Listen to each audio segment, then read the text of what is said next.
السلام علیکم میرے پیارے اسلامی بہنوں اور بھائیوں، امید ہے آپ سب خیریت سے ہوں گے۔ دعا ہے اللہ رب العزت سے اللہ پاک آپ کو ہمیشہ خوش رکھے، آمین یا رب العالمین۔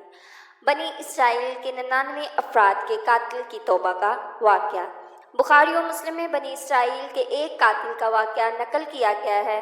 حضور اکرم صلی اللہ علیہ وآلہ وسلم نے اللہ کے ہاں توبہ کی قبولیت سے متعلق صحابہ اکرام کے سامنے بنی اسرائیل کے ایک قاتل کا نہایت خوبصورت اور ایمان افروز واقعہ بیان فرمایا کہ بنی اسرائیل میں ایک شخص چوری، ڈکیتی اور قتل میں بہت مشہور تھا اور نہایت معمولی سی بات پر قتل کر دیتا تھا۔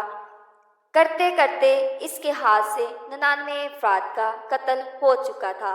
اس کے بعد اس کے دل میں احساس پیدا ہوا کہ مجھے بھی تو اللہ کے ہاں جانا ہے۔ چنانچہ یہ فکر بڑھتا رہا اور لوگوں سے معلومات کرتے ہوئے سرگرداں پھرنے لگا کہ کیا میری بھی توبہ قبول ہو سکتی ہے۔ کسی عالم شخص سے ملاقات کی فکر ہوئی کہ معلوم کیا جائے کہ ایسی شخص کی توبہ قبول ہو سکتی ہے یا نہیں۔ اسی حوالے سے لوگوں نے ایک عابد شخص کے پاس جانے کا مشورہ دیا۔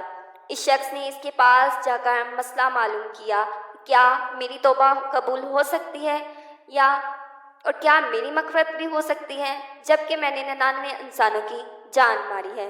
تو اس عابد شخص کو اس کے مسئلے کے بارے میں زیادہ معلوم نہ تھا، تو اس نے اپنی عقل سے قیاس آرائی کی کہ جو آدمی 99 انسانوں کی جان مار سکتا ہے اس کی مغفرت کہاں سے ہوگی۔ چنانچہ اس نے کہہ دیا کہ تیری توبہ قبول نہیں ہوگی۔ تو اس شخص نے غصے اور جلال میں آ کر اس کو بھی قتل کر کے 100 کا حصہ مکمل کر دیا کہ جب میری توبہ قبول نہیں ہونی تو تجھے بھی ختم کر کے 100 پورے کر دیتا ہوں۔ چنانچہ اس نے 100 کا حصہ مکمل کر دیا، مگر اس کے دل میں پھر بھی یہ خیال تھا کہ میری مغفرت کی کوئی نہ کوئی شکل ضرور موجود ہوگی۔ اس لیے اس نے لوگوں سے پھر معلومات کا سلسلہ جاری کر دیا کہ روئے زمین میں سب سے بڑا عالم کون ہے، وہی میرے مسئلے کا حل بتا سکتا ہے۔ آخر لوگوں نے اس کو بتلایا کہ فلاں جگہ ایک عالم رہتا ہے، اس سے جا کر معلوم کرو۔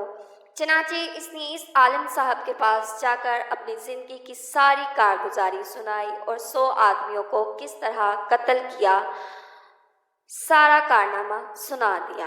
معلوم کیا کہ بتلائے کہ میری توبہ قبول ہو سکتی ہے یا نہیں، کیا اللہ کے ہاں مجھ جیسے گناہ گار کے لیے بھی مغفرت کا کوئی خانہ ہے۔ تو اس عالم صاحب کو علم تھا، اس نے بتلایا کہ تیرے گناہ معاف کرنے میں اللہ کے ہاں کوئی رکاوٹ نہیں۔ اللہ کی رحمت کا سمندر تجھے جیسے گناہ گاروں کے گناہوں سے بہت بڑا وسیع ہے۔ چنانچہ اس عالم صاحب نے اسے مشورہ دیا کہ تم فلاں جگہ سفر کر کے جاؤ، وہاں کچھ اللہ کے بندے رہتے ہیں، ان کا مشغلہ صرف اللہ کی عبادت ہے، ان کے ساتھ مل کر اللہ کی عبادت کرو اور نادام ہو کر اپنے گناہوں سے معافی مانگو، انشاءاللہ اللہ تمہاری مغفرت فرمائے گا۔ جب اس شخص نے آدھا راستہ طے کر لیا تو ملک الموت آ گئے۔ اب اس کی روح لے جانے کا مسئلہ کھڑا ہوا۔ آسمانوں سے رحمت کے فرشتے بھی آئے اور عذاب کے بھی۔ رحمت کے فرشتے کہنے لگے کہ اس کی روح لے جانے کا ہم کو حق ہے، اس لیے یہ سچے دل سے تائب ہو کر عبادت کے لیے جا رہا ہے۔ جبکہ عذاب کے فرشتے کہنے لگے کہ اس کی روح لے جانے کا حق ہم کو ہے، اس لیے کہ اس شخص نے کبھی کوئی نیکی کا کام کیا ہی نہیں۔ اسی دوران آسمانوں سے ایک فرشتہ آیا۔ بعض روایات میں معلوم ہوتا ہے کہ یہ آنے والا فرشتہ حضرت جبریل امین تھے۔ چنانچہ اس فرشتے نے تشریف لا کر ان دونوں طرح کے فرشتوں کے درمیان یہ فیصلہ کیا کہ دونوں طرح کی مسافت کو ناپ کر کے دیکھ لو، جہاں سے آ رہا ہے اس کی مسافت قریب ہے یا جہاں جا رہا ہے وہاں کی مسافت، لہٰذا جہاں کی مسافت قریب ہو اس شخص کو وہاں والوں میں شمار کر دیا جائے۔ چنانچہ دونوں طرح کی مسافت ناپ لی گئی تو جہاں جا رہا تھا وہاں کی مسافت جہاں سے آ رہا تھا اس کے مقابلے میں صرف 1 بلشت قریب ہے۔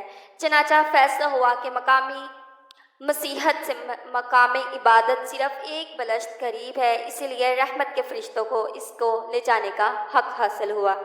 چنانچہ اللہ تعالیٰ کی طرف سے اس کی مغفرت کا اعلان ہو گیا۔ ایک روایت میں آتا ہے قیادت رضی اللہ تعالیٰ عنہ فرماتے ہیں کہ حسین رضی اللہ تعالیٰ عنہ نے فرمایا کہ ہم میں سے یہ ذکر کیا گیا کہ اس شخص کے پاس جب ملک الموت آیا تو وہ شخص سینے کے بل اس سرزمین کی طرف گھسیٹتا چلا گیا۔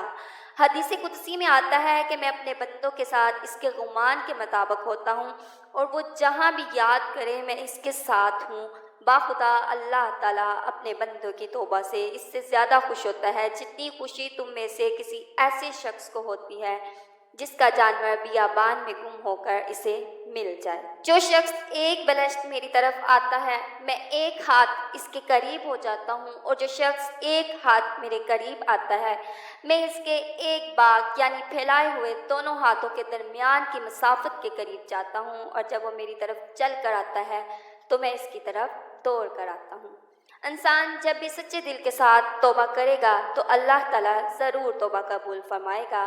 انشاءاللہ یہ واقعہ خصوصاً ان حضرات کے لیے حوصلہ افزائی کا سبب ہے جو بڑے بڑے گناہ کر کے ان مایوسی کی زندگی گزار رہے ہیں۔ شیطان انہیں مایوس کرتا ہے، بہرحال گناہ گار کو شیطان کی باتوں میں آ کر مایوس نہیں ہونا چاہیے، بلکہ اللہ کی رحمت سے اچھی امید رکھ کر سچی توبہ کے ذریعے اپنے آپ کو پاک و صاف کر لینا چاہیے۔